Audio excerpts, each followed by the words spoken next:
All right, here is another tidbit on caring for yourself. Now, we all know in order to care for others, we first have to really check in and see how we're doing about caring for ourselves. So, there are actually four pillars to that: there's physical, there's emotional, spiritual, and psychological. Now, each of these categories can be comprised of a lot of different things, but let's just start with the physical one first, and then we'll jump into the tidbit on emotional and then spiritual and psychological. First of all, physical. That's pretty much sleep, eat, exercise, right? Kind of the basics. Quite frankly, if you're not getting good sleep, that is the place to start. Recommend that you go to bed at the same time, wake up at the same time, even when we're kind of wonky on schedules. This is really, really important. In general, they say 8 hours, give or take an hour or two on either side.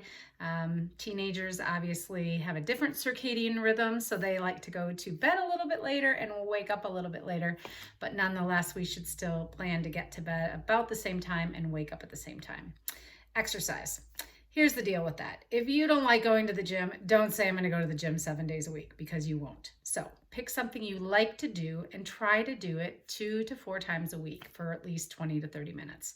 That could be walking the dog briskly. That could be jumping on your treadmill with a friend while you're having a fun little call. I do that at 7:30 in the morning with my friend Julie, and I'll tell you that half hour goes awfully fast. And then, of course, just picking something that is going to help you get your heart rate up and ultimately get a little stinky so that you can say you actually did something. So figure that part out. And then, importantly, what we eat. This is something we all know, fruits and vegetables, lean meats. But someone once told me, if you stay on the outskirts of the grocery store, you kind of can't go wrong, which means basically we're eating more whole foods and less processed. So those are sort of the three tidbits.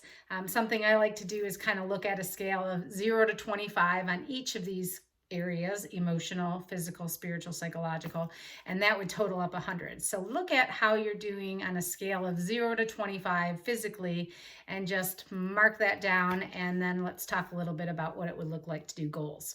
All right, SMART goals: specific, measurable, attainable, realistic, and timely. That is what a SMART goal is. So set a specific, measurable, attainable, realistic, and timely goal for yourself to accomplish 1 to 2 things that you want to do in the physical care category. So that is my tidbit for today, and then we'll talk a little bit about the other 3 in just a moment. All right, take care.